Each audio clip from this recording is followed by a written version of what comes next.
Hello बच्चों, लक्ष्य online coaching centre में आपका स्वागत है। और आज हम कक्षा 10 के लिए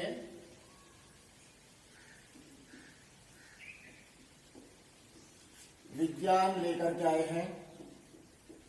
और विज्ञान में कल हमने बात की थी प्रकाश के ऊपर, आज उसको आप लोग डीपली लिखने का प्रयास करेंगे और आपकी जो क्लास है विज्ञान की वो यहाँ से शुरू हो जाएगी। तो सबसे पहले सभी बच्चे हेडिंग डाल लीजिए, प्रकाश क्या है। हेडिंग डाल लीजिए प्रकाश।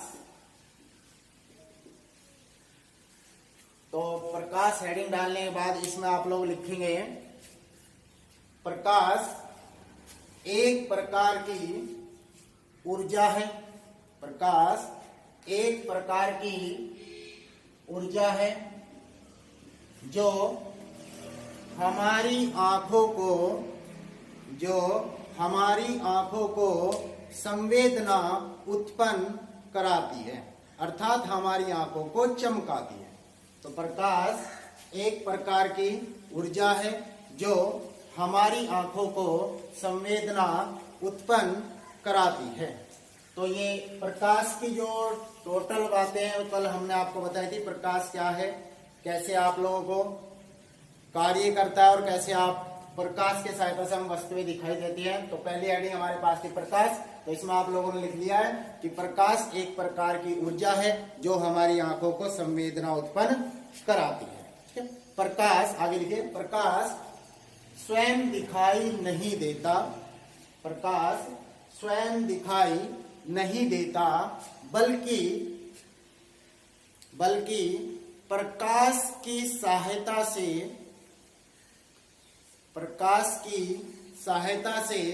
वस्तुएं दिखाई देती हैं।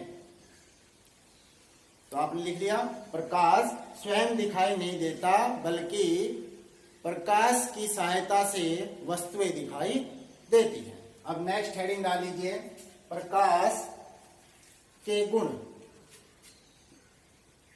प्रकाश के गुण। तो इसमें नंबर 1 लिखा गया प्रकाश के गुण में। नंबर 1 करके लिखो, प्रकाश सरल रेखा में चलता है। प्रकाश सरल रेखा में चलता है, अर्थात प्रकाश जो है एक सीधी रेखा में चलता है। प्रकाश सरल रेखा में चलता है। नंबर 2, प्रकाश विद्युत चुंबकीय तरंगों के रूप में चलता है। प्रकाश विद्युत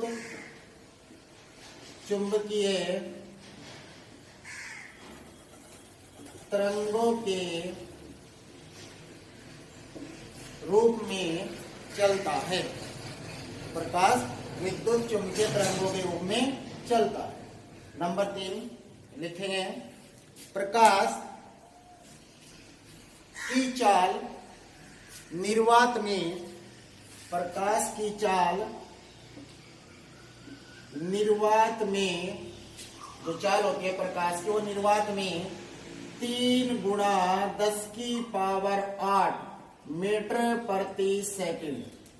3 गुणा 10 की पावर 8 मीटर प्रति सेकंड होती है। नंबर नेक्स्ट, नंबर 4 लिखेंगे प्रकाश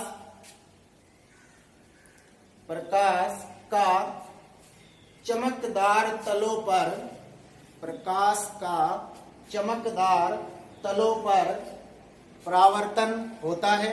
और कल हमने बताया था कि परावर्तन एक ऐसी घटना है जिसके कारण हमें वस्तुएं दिखाई देती है। यदि परावर्तन नहीं होगा तो वस्तुएं दिखाई नहीं देगी। तो ये सबसे अच्छी प्रॉपर्टी है इसकी कि प्रकाश का चमकदार तलों से परावर्तन होता है। नंबर 5, प्रकाश पारदर्शी माध्यम में, पारदर्शी मतलब जब एक ओर से दूसरी ओर चला जाए। प्रकाश पारदर्शी माध्यम में जब एक माध्यम से दूसरे माध्यम में जाता है तो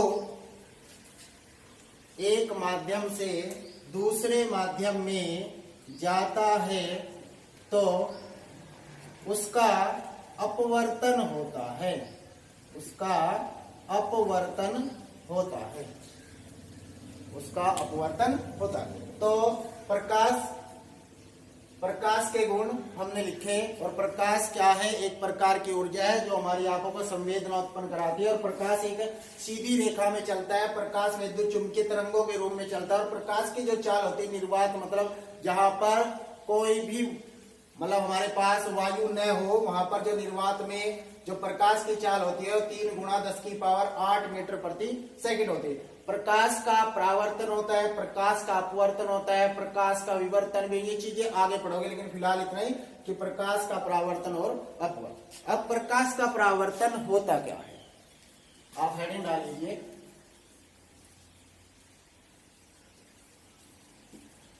हेडिंग डाल लीजिए, प्रकाश का परावर्तन।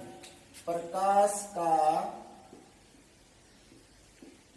परावर्तन, और बोर्ड के लिए बहुत इंपॉर्टेंट हेडिंग है, प्रकाश का परावर्तन। तो प्रकाश के परावर्तन पहले समझ लीजिए। हमारे पास ये कोई चिकना तल है, चिकना तल कह दीजिए आप, पॉलिश किया हुआ तल है, जिस पर पॉलिश होती है उसको परावर्तक तल कहा जाता है। ये हमारे पास चिकना तल है,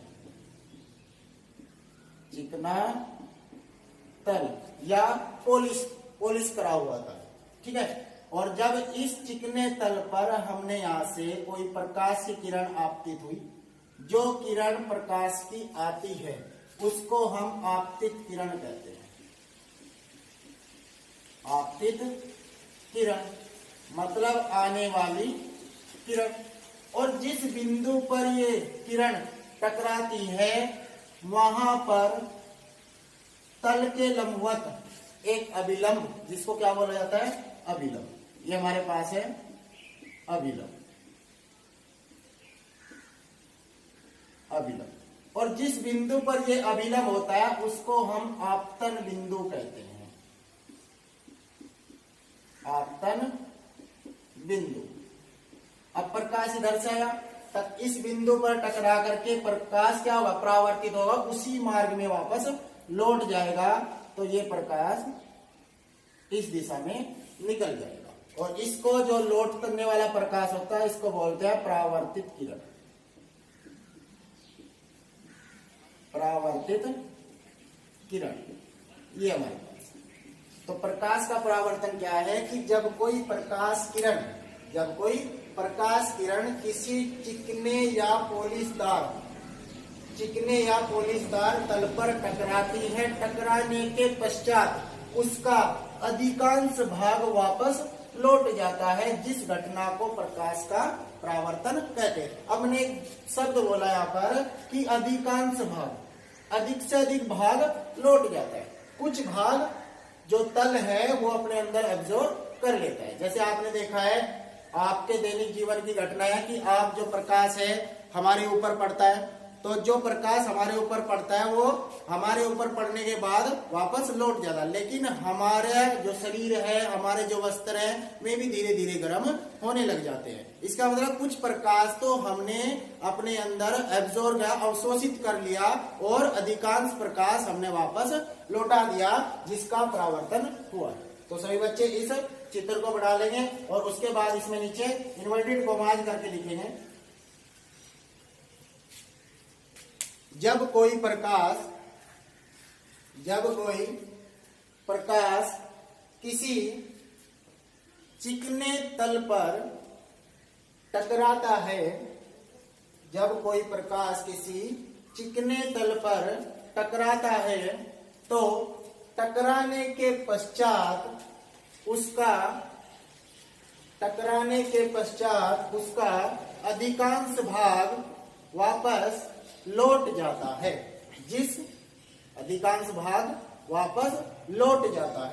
जिस घटना को प्रकाश का परावर्तन कहते हैं।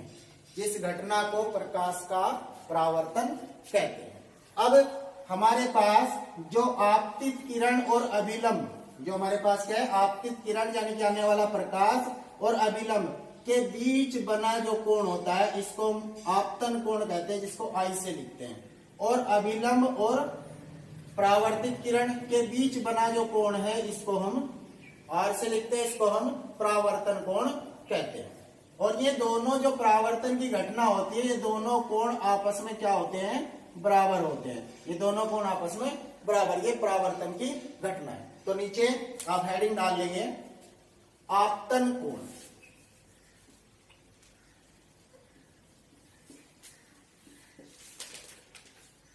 आपतन कोण, तो आपतन कोण में लिखेंगे, आपतन कोण क्या है, ये देखो यहां पर जो आपतन कोण है क्या है, आपतित किरण और किसके बीच बना, अभिलंब के। तो आपतन कोण में लिखो आपतित किरण व अभिलंब के बीच बने कोण को आपतन कोण कहते हैं।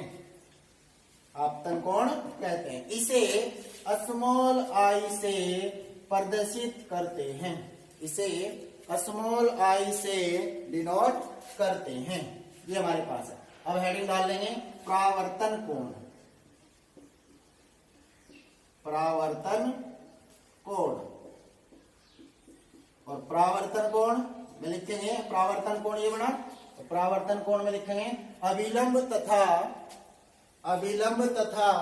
ये अभिलंब है, अभिलंब तथा परावर्तित किरण के बीच बने कोण को, परावर्तित किरण के बीच बने कोण को परावर्तन कोण कहते हैं। इसे परावर्तन कोण कहते हैं। इसे स्मॉल आर से डिनोट करते हैं। तो इसको स्मॉल आर से प्रदर्शित करते हैं। ये हमारे पास क्या है, परावर्तन कोण। अब आप प्रकाश हेडिंग डाल लीजिए नीचे,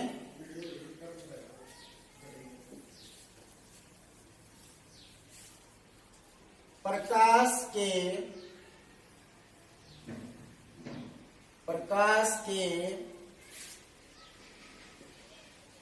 परावर्तन के नियम, प्रकाश के परावर्तन के नियम। तो ये भी इंपॉर्टेंट है हमारे पास, बहुत पूछा जाता है प्रकाश के परावर्तन के कितने नियम होते हैं। तो इसमें लिखेंगे प्रकाश के परावर्तन के 2 नियम होते हैं, 2 नियम होते हैं। मतलब ये 2 नियम पर आधारित है, इसके 2 नियम होते हैं। नंबर 1 कर करके लिखेंगे। नंबर 1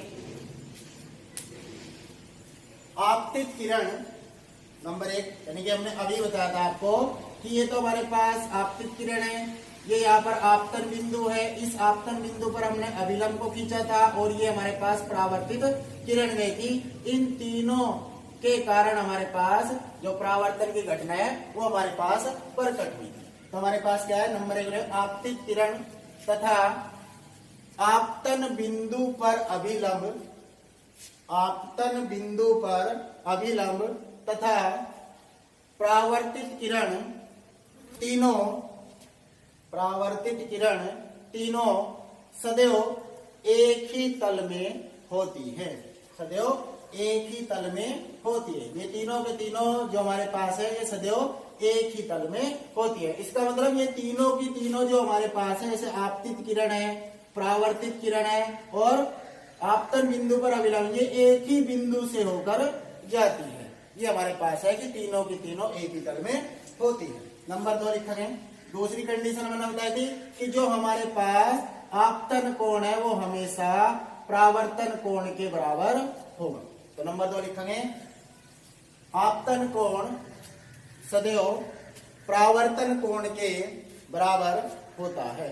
आपतन कोण सदैव परावर्तन कोण के बराबर होता है। तो नीचे लिख देंगे कोण आई बराबर कोण आर। कोण आई को हम आपतन कोण कहते हैं और कोण आर को हम परावर्तन कोण कहते हैं। अब आप इसमें हेडिंग डाल लीजिए प्रतिबिंब।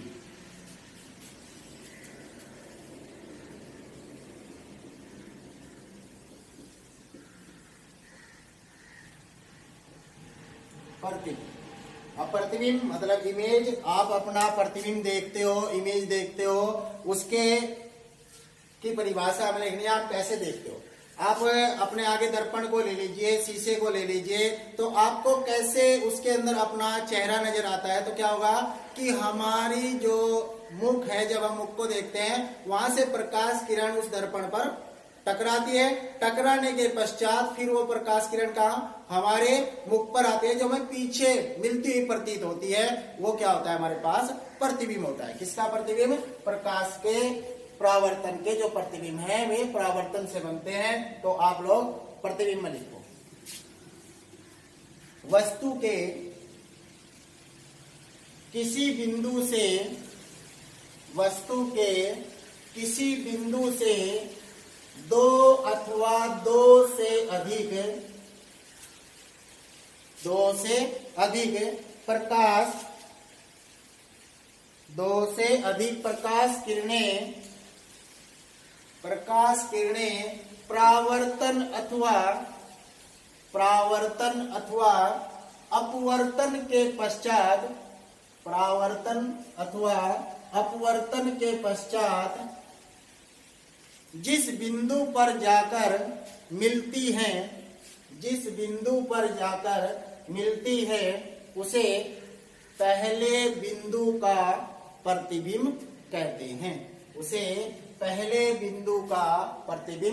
कहते हैं। तो हमारे पास, आप सपोज कर ले कि ये हमारे पास दर्पण है और ये वो वस्तु है जिसको हमने देखना है। तो इससे जो प्रकाश किरणें चलती हैं,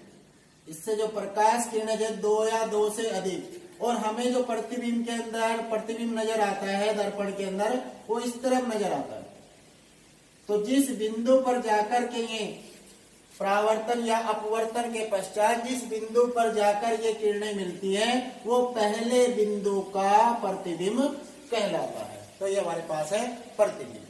उसके बाद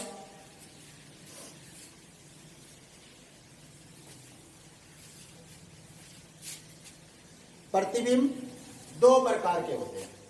लिख लीजिए नीचे, प्रतिबिंब दो प्रकार के होते हैं। प्रतिबिंब दो प्रकार के होते हैं।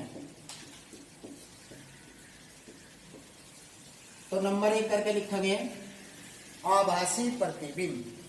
आभासी प्रतिबिंब, आभासी प्रतिबिंब, आभासी प्रतिबिंब जिसका आभास होता हो, तो आभासी प्रतिबिंब। और नंबर 2 वास्तविक प्रतिबिंब, वास्तविक प्रतिबिंब।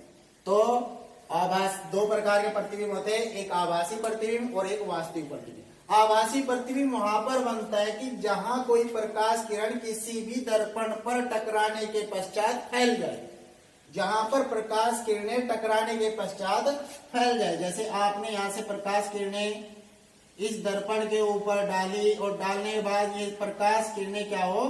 फैल जाए। और फैलने के कारण यदि प्रकाश किरणें फैल जाती है तो वहां पर हमें आभासी प्रतिबिंब प्राप्त होता है।